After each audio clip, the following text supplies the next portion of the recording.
энэ хүн яг мөн үү биш үү, миний заяаны хань муу юм уу биш юм уу, амьдрах юм уу амьдрахгүй юм уу, ирээдүй байгаа мó байхгүй мó гэдгийг мэддэхгүй хэрэлдэж муудалцаад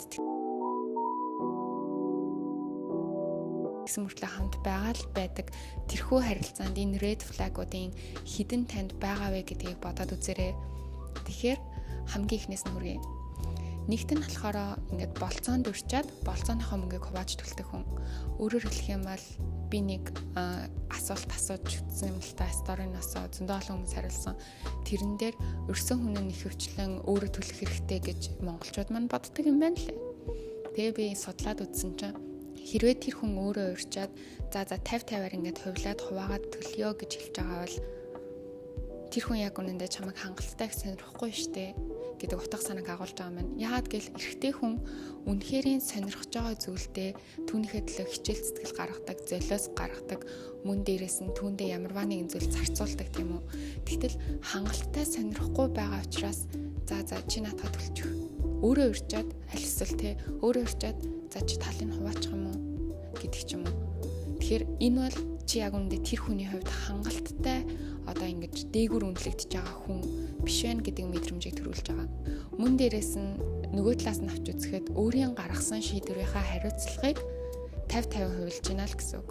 Тэр хүн өөрөө те хоёлаа уулзах уу, хоёлаа хамт кино үзэх үү, хоёлаа хамт гой хоол идэх үү гэж болцоонд урьжингуудаа 50-50 хувилж байна гэдэг чинь гаргасан шийдвэрийнхаа хариуцлагыг 2 хувааж төлж байна. Хэрвээ тэр хүн өөрийнхөө гаргасан шийдвэрийнхаа хариуцлагт 100% хариуцлагатай байж чадахгүй юм бол яах гэж тийм шийдвэр гаргах юм бэ, тийм үстэй. Тэгэхээр энэ яг тэр ирээдүйд ч юм байх ёстой байлгахыг хүсэж байгаа эрэгтэй хүн мөн үү биш үү гэдгийг бас бодоод үзээрэй. Хоёрт нь болохоор асуудлынхаа талаар ерөөсөө ярилцдаггүй хүн. Өөрөөр хэлэх юм бол ингээд эрэгтэй хүмүүс ч би гаднаа ингээд амар мундаг хүчрэхэг байх хэвээр, би гаднаа ийм байх хэвээр гэд хэдий тийм байдаг ч гэсэн ингээд дотроо ингээд бүх юм ингээд хураагаад ажиллахгүй, яг ингээд харилцаа гэдэг чинь хоёр хүний хоёулангийнхан шийдвэр, хоёулангийнх нь ингээд сонголтоор хийгдсэн зүйл шүү дээ. Чи яхад нэг л хүн яг тэрэн дээр ганцаархнаа ярилцаал нөгөө хүн юу бодож байгаагаа ч хэлэхгүй, юм бодож байгаа ч юм бодохгүй байгаа ч юм уу тий. Ирээдүйд хамт байна гэж байгаа юм уу, байхгүй гэж байгаа юм уу. Яг ингээд би ингээд зүгээр дотроо бодож байна, би ч эрэгтэй хүн штэ гэд ингээд ах юм бол чи тэр хүний хувьд яг хангалттай хэмжээнд яг ярилцаад өөрийг нь ойлгох хэмжээний хүн биш байгаа байхгүй юу. Мөн дээрээс нь ихэнх одоо асуудлуудынхаа талаар ярьдаггүй эрэгтэй хүмүүс буюу ерөнхийдөө дотроо юу болоод байгаа тэр мэдрэмжүүдийнхаа талаар хуваалцдаггүй эрэгтэй хүмүүс шүүмжлүүлэхээс айдаг төрлийн хандлагатай байх магадлалтай гинэ. Тийм учраас альва те нөгөө эрэгтэй хүнийхээ асуудал юм уу бодлыг сонсож байгаа бол шууд шүүмжлэхээс илүү ойлгож, дэмжиж, сонсож тэгээд ярилцж явах хэрэгтэй юм байна. Гуравт нь болохоор ерөөсөө статус өгдөггүй хүн. Өөрөөр хэлэх юм бол ямар харилцаанд байгаа ерөөсөө ойлгуулдаггүй. Хосын харилцаанд байгаа юм уу, эрхлийн харилцаа юм уу, одоо тэ ирээдүйд гэрлэн гэж бодоод байгаа юм уу, зүгээр явуултаад байгаа юм уу, ганц шүнийх юм уу тэ. Энд чинь одоо зөндөө олон шипүүдтэй болчиход байна шүү дээ. Тэ relationship, situationship тэ баг ингэ sexuationship болоод байгаа юм шиг. Тийм учраас яг тэр одоо ямар ч статусыг тодорхойлохгүй хоёлаа үерхэд байгаа лөө гэтэнгүүт үгүй бас яг үерхэл биш штэ хоёлаа зүгээр л гоё харьцаж чинь зүгээр л гоё enjoy хийж штэ гэдэг юм бол oh my god яаж ирээдүйдээ байнгын enjoy хийж амьдрах гэдэг юм бэ? Ирээдүйд байнгын enjoy хийх боломж байгаа мó байхгүй зү. Тэгэхээр яг тэр харилцаагаа тодорхой болгож чадахгүй байгаа эрэгтэй хүн өөрөө red flag. Тэр хүн чамтай ирээдүйгээ харахгүй байгаа учраас тодорхойлгож чадахгүй байхгүй юу? Тэр хүн чамайг алдахыг хүсэхгүй байгаа гэдэг мэдрэмжээр явсан бол тэр хүн шууд тодорхойлгоо, шууд хоёлаа үерхий, шууд хоёлаа те ингээ ирээдүйд тгий гэдэг ингээ ирээдүгөө бодож эхлэх байхгүй юу? Гэтэл тийм эргэлзээ байгаа учраас тэр хүн хизээж тэгж хандахгүй байгаа гэсэн үг. Тэгэд мөн дээрээс нь статус өгдөггүй хүний хувьд гэх юм бол сэтгэл санааг амар тогтворгүй болгодог те. Одоо жишээлх юм бол ингээл гинт алга болчихгоо яа над юм бичгүй юм бол яа толбогдохгүй юм бол яагаад ингээ алга болчихоо гэл тэгэл ингээл үерхэд байгаа мó гэхээр мэдгүй нэг сонинтэй өрөхгүй байгаа юм шиг тэг ингээ ирээдүйд байгаа мó гэхээр бас байхгүй юм шиг тэгсэн мөртлөө ингээ цаагаараа өөрхөн амьтантай нууцаар харьцаад байгаа юм шиг те. Яг тийм тогтворгүй сэтгэл санааны байдлаас чи өөрийнхөө зарчмаар өөрийгөө авч гарах хэрэгтэй. Хин ч чамайг тэр одоо сэтгэл санаа чиндээ доошоо урдсан байгаа үед цаа гэд ингээ өргөөд ингээ авч гарахгүй. Тийм учраас яг тогтворгүй байгаа тийм үедээ яагаад энэ статусгүй байлгаж байгаа юм бэ? Би статусыг хүсэж байна. хэрвээ чи энийг шийдэж чадахгүй бол хоёулаа энэ харилцааг дуусгая гэж хэлэх зөрөгтэй байх хэрэгтэй яг үнэндээ. Нөгөө хүн нь байнгын эргэлзээд байна гэдэг чинь одоо юу гэсэн үг юм бэ тийм үстэй. Дөрөвт нь болохоор би болон сэтгэл санааны дарамтанд оруулдаг хүн. Дахиад нэг боломж өгч, дахиад ингэчих, дахиад гуйж ийн уучлаарай гэх. Одоо ингээд өмнөх удаа инглээ гэд ингээ хэлээд ингүүд за ойлголоо би дахиж тэхгүй гэснээ дараагийнх нь удаа дахиад уучлж чадахгүй. Тэгээд за зөндөө олоод аяллаа. Тэгээд дахиад чи намайг ингээд гомдоож гинэ гэдэг тэнгууд дахиад уучлаарай гингүүтээ за дахиад нэг боломж. Хүн болгонд ингээд байнгын боломж өгөөд байна гэж байхгүй штэ. Яг үнэндээ хүн байнгын төвчээртэй юмд ханданч гэж байхгүй. Хайрыг заавал нэг төвчээртэй туулаад амьдралыг чи төвчж туулна гэвэл эн чинь зүгээр л амьдрал биш там болно. Тийм учраас зүгээр чамайг бүр төвчгээс өөр аргагүй байдалд оруулаад байгаа бол чи яагаад амлалтанд орохгүй юм бэ? Яагаад ингэж байгаа юм те? Хэрвээ ийм байх юм бол хоёлаа дуусгая. Битгий тийм одоо дуусгая гэдэг үгнээс гэтээ бити гэснээс болоод байнгын хоёлаа салыг гэж хэлээд болохгүй л те. Нөгөө хүний сэтгэл санааны дарамтанд орно. Тэр үгийг амар сайн бодож жагаад яг яагаад те за яг энэ удаа хамгийн сүүлийн удаа шүү. Дахиж энэн дээр яг ингэж гарах юм бол би чи энээсээ яг энэ салах сонголтыг хийн шүү гэдгийг бүр ингэж өртчилж хэлэх хэрэгтэй. Бүр ингэж сануулад тэгэхгүй ингэж муудалцах болгонд салыг гэж яаж чонгота дараа нь уучлахгүй болгонд за буцаад эвлэрээ гэж эвлэрчээл тэгэл буцаал эвлэрээд хамбал наад салыг гэдэг үг чинь үнцэнэгүй мөн дээрээс нь бүх үйлдэлийг нь заадаг буюу сонголт өгдөггүй хүн тэр хүний сэтгэл санааны хувьд амар их дарамтанд оруулдаг гэж байгаа байхгүй. Жишээлх юм бол чи яагаад ийм юм сонирхох тийм? Чиний сонирхож байгаа юм чи надад таалагддаггүй шүү дээ. Эн чинь нууцаар ингээд дарамттай байхгүй. Чи яагаад бичлэг хийдгийг? Чиний бичлэг хийж байгаа чинь надад таалагддаггүй. Чи яагаад ийм зураг постлын сторид дээ? Тэр чинь юус надад таалагдахгүй гэдэг хүн чамайг нууцаар ингэж дарамтлж байна гэсэн үг. Дээрээс нь байнгын тусламж хүсдэг заяа. Өнөөдөр надад яг ийм асуудал болчлаа. Өнөөдөр яг би ийм хэцүү зүйлтэй тулгарлаа. Би яг энийг яаж даван болох вэ? Би яг яахаа ерөөсөн мэдэхгүй байна гэл ингээл байнгын ярих болгондоо байнгын нэг асуудал ярьж тусламж хүсэж идэг.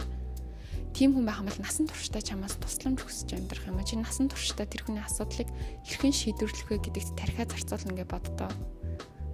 Тэгэхээр тэр чинь амар үсттэй те. Тэгэхээр тэр чинь red flag. Хамгийн том манипуляц юу вэ гэхээр ингээд бүх зүйлд чамайг буруутгадаг. Энэ чиний буруу. Чамаас болоод би ингэчлээ, чамаас болоод би ингэсэнгүү, чамаас болоод би ингэж чадахгүй байна. Чамаас болоод ингээд би аюугаа аз жаргалтай биш байна. Гэл ингээл зүгээр алхам тутамдаа чамаас болоод гэдэг үгийг хэлдэг. Тийм байх юм бол чи зүгээр те байнгын ингээд ямар ч үнцэнгүй хүн шиг мэдрэмж авна штэ. Тавд нь болохоор бүгд л тэгдэг гэх үзэл бодолтой хэрэгтэй хүн гэсэн. Тэгээ бүгдээрээ л хуурдсан штэ. Бүгдээрээ л амлалтандаа хүрдгүү штэ. Бүгдээрээ л шоуддаг штэ. Бүгдээрээ л уудаг штэ. Яагаад заавал тэрийг ингээд маасаар нь хамруулж яриад байгаа юм те. Бүгдээрээ гэж ярьж байгаа хүн ч гэсэн өөрөө тийм байна л гэсэн. Бүгдээрээ гэж ярьж байвал тэр хүн ч гэсэн өөрөө тийм. Тэр хүнийхээ үг үйлдэл хоёрыг нь хоёуланг нь амар сайн анзаарч явах хэрэгтэй. Тэр үгэн дээр хүртэл ингэж ойлгох хэрэгтэй. За энэ хүн бүгдээрээ л хуурдсан штэ гэж хэлж байгаа бол энэ хүн хизээ нэгэн цагт намайг хуурах юм байна. Энэ хүн бүгдээрээ л те окей ийм байдаг. Бүгдээрээ л хариуцлага хүлээдэггүй, бүгдээрээ л асуудлыг шийдвэрлэж чаддаггүй гэдэг ингэх юм бол энэ хүн ч гэсэн тийм юм байна гэж бодох хэрэгтэй. 6 дахь нь болохоор хэрэгтэй үедээ л холбогддог. Яг өөрт нь ямарваа нэгэн гинтийн те юм бий болсон, үүссэн, асуудал тулгарсан шийдвэр нь хэрэгтэй байгаа. Аль эсвэл тэр хүнд чи үнэхээр хэрэгтэй байгаа тэр үед л холбогддог. Бусад үед болохоор ингээд сингүү ч юм уу те синтэй ч юм уу мэдгүй ингээд анаад алга болчдөг. Тэгээ холбогддоггүй. Одоо чамд хариу өгдөггүй. Тэр хүн чиний талаар нэг их асуудаггүй. Өөрийнхөө талаар л ингээд амар ярьдаг. Миний амьдрал ингэж байна, миний бие тэгж байна. Тэ миний сэтгэл санаа ингэж байна. Чамаас ерөөсөө ингэж чи яаж байна? Ядарч байна уу? Ингэж байна уу? Тэ эсвэл ингээд би чинь яаж байна? Ямар ч тийм ингэж асуулт тахгүй байнга ингэж өөрийнхөө талаас ярьдаг. Гэсэн үг үйлдэл нь зөрдөг. Энэ бол ингээд амар том red flag. Яагаад гэх юм бол амлсан амлалтаа өөрөө санахгүй үйлдэлээ зөрчиж гинэ гэдэг чинь тэр хүний амнаас гарч байгаа хэлсэн үг болгоны 50% нь биелэгдэх магадлалгүй гэсэн үг байхгүй.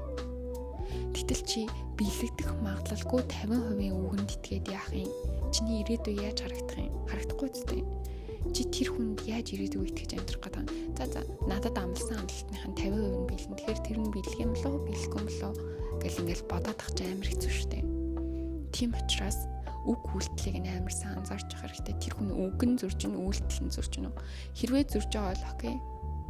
Ийм юм байна, ийм л хүн юм байна. Өөрчлөх гэж хичээх шаардлагагүй, хэнийг ч өөрчлөх гэж хичээх шаардлагагүй. Хэрвээ тэр хүн чам сэтгэл гарахгүй бол гарахгүй, хэрвээ тэр хүн чамайг ашиглаж байгаа бол ашиглаж байгаа. Үг үйлдэл нь зурж байгаа бол зурж байгаа. Тэ? Чамд зүгээр хангалттай, хайртай юм шиг санагдахгүй бол хайртай биш угаасаа. Тэгэл болов. Тэгээ чи тэднэрийг бүгдийг нь цуглуулж байгаа нэг өдөр окей, за ингэ сонголтоо юм штэ. Долоотх нь болохоор шийдвэр гаргаж чаддгүй. Би яг яхаа мэдэхгүй байна. Би яг энэ харилцааг юу байлгахыг хүсэж байгаа би мэдэхгүй байна. Эрэгтэй хүн яг үнэндээ шийдвэр гаргадаг байж эмэгтэй хүн тэр хүнд итгэх гээд байгаа байхгүй юу? Тэгтэл эрэгтэй хүн шийдвэр гаргаж чадахгүй байх юм бол эмэгтэй хүн юунд итгэх юм бэ? Юунд ч итгэж чадахгүй шүү дээ. Тэр хүн үгэнд итгэлээ, үг нь үйлдэлээсээ зөрөөд байна. Шийдвэр нь ч гэсэнтэй байхгүй. Эмэгтэй хүн өөрөө ямарваа нэгэн сонголт шийдвэрийг гаргахын тулд амар их эмоц ашигладаг учраас шийдвэр гаргах чадвартай эрэгтэй хүн амар хэрэгтэй байдаг. Тэгтэл хамт болцоонд явлаа. Юу идэх үү гэсэн чинь урдаас нь харин юу идэх үү гэдэг. Тэгээ мөн дээрээс нь ингээд одоо хамт одоо яадын ирээдүйг ингээд зохиолоо бүтээлээ. Тэгтэл хоёлаа ингэх үү гэдэг харин би ч гэсэн мэдэхгүй байна. Хоёлаа яах вэ гэдэг хамлан амар хэцүү шттэ. Зүгээр л хоёр тийм эмгтээлэг энерги нийлж байна л гэсэн үг байхгүй. Ямар ч тийм эрэгтэйлэг энерги байхгүй. Эрэгтэйлэг энерги чинь өөрөө шийдвэр гаргаж чаддаг төрлийн энерги байдаг. Чи ингээл нөгөө хүнээсээ юм асуунгууд би мэдэхгүй байна. Би харин бодоол байна. Би харин ойлгохгүй байна. Мэдэхгүй гэдэг хамаал зүгээр л тэр хүн ингээд ир хүн биш, зүгээр л нэг хүү л байгаа байхгүй юу? Хүүхдүүд ч угаасаа мэдэхгүй л гэдэг нь шүү дээ. Тэр чи заавал тэр хүнийг мэддэг болтол нь хамт байх хэрэгтэй байгаа ч юм уу, байхгүй ч юм уу те. Амьтх нь болохоор бүх X-ээ буруутгаж ярьдаг. Одоо яг үерхчихсэн хүмүүсээ хоорондоо ярьж болно те. Ингээ үнэхээр энэ нууц гэж байхгүй гэд ингээ гоё ярилцаж болно. Тэнгүүт ингээл X-ээ ярих болгондоо тэр охин өстэй амар тиймээс штэ. Тэр охин гэсэн чи намайг бүр тэгээ араар тавьсан. Тэр охин гэсэн ч бүр ингээд амар тийм намайг ашигладаг байсан. Яг үнэндээ харилцаа ганцхан хүнээс олж төгснө гэж байдаг байхгүй юу? Таарах болгондоо муу хүнтэй таарад байна гэж байхгүй шүү дээ. Тэнгүүт ингээд яг өөрийнхөө бурууг ч гэсэн тэр хүн ингээд мэддэг. Яг миний талаас тийм ааш зам байсан учраас тэр харилцаа тэгээ дууссан юм аа. Нөгөөний талаас ч тийм ааш зам байсан. Гэт ингээ ярилцал бас арай өөр байгаа байхгүй тий. Тэгтэл нөгөө хүний 100% буруу өөр болохоор ингээд амар ихийн цагаан тагтаа шиг байгаад хамал ирээдүйд ч гэсэн тэр хүн чамаас салснаа дараа чамайг буруутгаал ярина гэсэн үг. Миний өргөжтэй хүнийг тийм сонин тийм хүн байсан штэ ингээ ярьж байгаа юм л чи битийнх гайхаараа заяа. Ёстон нь болохоор юунд ч уучлалтгүй чаддаггүй. Өөрийнхөө бурууг хүлээн зөвшөөрдөггүй. Ямарваа нэгэн зүйл боллоо гэж бодъё л доо. Тэнгүүд харин тийм ээ тэрэн дээр тэгээд тийм зүйл болсон. Гэтэ яг үнэндээ тэрийг би чиний буруу гэж бодож байгаа гэд нөгөө хүндээ буруугаа тогтдог. Аль эсвэл нэг тийм хүн байдаг да. Бүх юм ингээд нотлох баримттай хардаг. Тэнгүүтээ тэрэн дээр бол яг ингээд миний буруу байсан гэж би бодохгүй байгаа. Яагаад гэх юм бол чиний ааш цаа өөрөө тийм учраас гэд ингээд шууд нөгөө хүнээ буруутгангуудаа тэ өөрийгөө амар цэвэрхэн авч гардаг. Бүх юмнаас цэвэрхэн авч гардаг. Би амар мундаг хүн, би амар чадж байгаа, би амар ухаалаг. Би угаасаа айгуу сайн залуу. Зүгээр чиний ааш цаа юм учраас л ингэчлээ. Чи л ийм ааштай юм байна. Чи л ийм ядаргаатай юм байна гэдэг. Тийм хүн бол амар том red flag. 10-т нь болохоор өөрийгөө удирдах чаддаггүй, сэтгэл хөдлөлөө удирдах чаддаггүй, үйлдэлээ удирдах чаддаггүй хүн. Өөрийгөө удирдах чаддаг хүн ер нь бол сэтгэл хөдлөлөө удирддаг, уураа удирддаг, уураа чамд гаргадаггүй, стрессээ чамд гаргадаггүй. Өөрөө те за би яг энийг ингэж шийдвэрлэе. Ингээ сэтгэл хөдлөлөө дарж ханддаг асуудалд. Харин сэтгэл хөдлөлөө удирдах чаддаг хүн яадаг вэ гэхээр бүр ингээл эргэн тойрныхондоо ингээд тэ шалаар нэг гэдэг шиг стрессээ цацдаг. За тэгээ ингээд уурлаад байдаг. Яагаад ингэж байгаа би ингэсэн, би тэгсэн, би юм багт ч ингээд тэг дандаа нөгөө хүмүүсээ буруутан болгоод өөрөө амар инхийн тагтаа шиг үлдээд идэг. Тэгээд мөн дээрээс нь өөрийгөө удирдах чадахгүй шинж тэмдэг юунаас гардаг вэ гэхээр найзууд нэг гарыг ингээ тгий гэдэг ангууд те маргааш ямар чухал ажилтай байсан ч гэсэн чухал ажиллаа зүгээр хоошлуулаад за тгий ингээд нөгөө найзтайхаа үгээр ордог. Хитрхи их найзуудынхаа үгээр ордог, хитрхи их гэр бүлийнхээ үгээр ордог, хитрхи тийм өөрийн гэсэн толгойгүй юм шиг байдаг тийм хүмүүс ирээдүйд амьдралтаа заавал зөндөө олон хүмүүсийн дүгнэлтүүдийг нэмж цуглуулж ингэж одоо дүгнэлтийн ном шиг юм хийж хаяад тэнгуүтээ тэр дундасаа хамгийн зөвийг нь сайныг сонгоно гэж байхгүй шүү дээ. Тэр дундаа сайнтай муутай л бүх хүмүүсийн үзэл бодлыг сонсож байгаа шүү дээ. Бид нэр одоо ингээл нэг үргэлжлүүлсэн хүнээсээ саллаа гэж бодъё те, салъя гэж бодъё. Тэгэл найзууд дээр очивол болсон бүх юм харангууд найзууд нь зарим нь сал, зарим нь зүгээрээ нийлжгүй та гэл ингээл зөндөө олон юм ярьдаа шүү дээ. Бид нэр тийм олон хүн дээр очивол тийм олон юм асуудаг шаардлага байхгүй. Тэнгүүд өөрийнхөө амьдралд тийж хамаагүй хүмүүсийг оролцуулдаг. Тэр хүмүүсийг бүр ингэж үгүй гэж хэлж чаддаггүй. Тэр хүмүүсээ үгсээр явдаг. Тийм хүмүүс ирээдүйд амьдралаа байнгын тэр хүмүүст л даатгах чинь л гэсэн үг. Чи ерөөсөө тэр залууд амьдралаа даатгах хэрэггүй. Тэр залууд ч өөрийнхөө амьдралыг тэр зөндөө олон хүмүүст даатгацсан байна. Тэгэхээр одоо юу ч болоод байгаа юм бараг нийтийн даатгал шиг юм болоод байгаа юм байна. За тэгээд энэ 11 дэх юм байна. Чамд ерөөсөө яаралтайгаар хариулдаггүй. Чамд цаг зав гаргадаггүй хүн. Одоо жишээлх юм бол байнгын би завгүй байна, би боломжгүй байна, би амжихгүй байна. Чи намайг мэдж байгаа штэ, яаж чиж байгааг чи мэдж штэ гэд. Гэтэ яг үнэндээ үнэхэрийн хайртай, үнэхэрийн сэтгэл гаргая, үнэхэрийн энэ хүн нэрээ ямар зүйл мэдэрч байгаа бол энэ хүн нэрээ надад санаа зовж байгаа хта зөндөө олон цаг би алга болсон шүү. Энэ хүн нэрээ миний талаар бодож байгаа хта гэх бодол сэтгэл зүй байх юм бол тэр хүн бичгэл ахгүй юу. Текст бичиж яг үнэндээ зүгээр нэг хэдхэн секундын л ажил штэ. Бараг зүгээр би жоохон завгүй байна гэж бичиж нэг хэдхэн секунд орно. Тэнгүүт чинь тийм ч юм бичиж чадахгүй байх юм бол за тэгэл окей. Ойлгомжтой шүү дээ. Чиний амьдрал тэр хүнд ямар ч хамаагүй. Зүгээр ингээд мэдгүй завгүй гэдэг чинь зүгээр шалтгаалаад байхгүй юу? Нэр өөрсдөө тэр хүмүүст цаг зав гаргахдаа завтайдаа гаргадаг биш. Бид нэр зав гаргаж иж тэр хүмүүст гаргадаг. Бид нэр өөрсдөө тэр хүмүүс рүү холбогдох үедээ тэр хүн рүүгээ хайртай хүн рүүгээ одоо зэглээ. Яагаад энийг ярьсан юм бүр нэр энэ дээр бүр амар их юм байгаа цаа яг үнэндээ зүгээр л тэр хүмүүсийн сэтгэл ахгүй юу тэгэл болоо. Тэгээ энийг бүр ингэ ярилцахыг ч хүсэхгүй байх юм бол за тэгэл чи угаасаа ойлгомжтой үстэй гэж бодох хэрэгтэй. Сүүлийнх нь олон эмэгтэйчүүдийг дагдаг. Одоо зүгээр л тэр танилцж байгаа залуугийнхаа ингээд инстаграм л ингээл гүйлгээл хар заа инстаграм чи ямар азар тэр дагж байгаа хүмүүсийг харж болтیں۔ Тэгэл ингээл таангууд ихэнх нь одоо тийм шалтан нүцгээл мэдгүй нэг тиймэрхүү зурагнуудтай октод их байдаг та. Тэнгүүд тэр хүмүүсийг бүгдийг нь ингэж дагдаг. Одоо тэгснээ өөрөө дандаа нэг ингээд зураг авч маваад тэгхтээ ингээд байнгын шоудж байгаа, ууж байгаа, идж байгаа тий. Дандаа тиймэрхүү юмнуудаа ингэж оруулдаг. Тим хүн байх юм бол тэгэл ойлгомжтой зүтэй. Уус юм хэлүүлдэггүй зүтэй. Та нар мэдж байгаа зүтэй. Тим хүн байх юм бол тэгэл угаасаа тэр охтуудыгаа анхаарлыг нь тэгж татдаг. Нөгөө охтууд нь тэг шоудж явах үед нь одоо яадаг ч юм мэдгүй. Зүгээр л окей мэдгүй. Миний л сонирхох зүйл биш юм. Энэ талаар тэгээд өөрсдөө үзэл бодлоо хэлэхгүй юу. За энэ red flags-ууд байлаа. За тэгэхээр дараагийн удаа яг эмэгтэйгийн талаар амар гоё ярилцъя. Би өөрөө нэг амар эмэгтэй гэл эмэгтэйгийн талаар тэгээ сайхан зүйлийг хэлэхгүй л дээ. Red flag бол red flag тийм учраас би муу бүх зүйлсүүдийг нь хамт шимжээд хэлэх болно. Тийм учраас миний бичлэгийг үзсэнд баярлалаа. За бүгдэндээ хайртай шүү.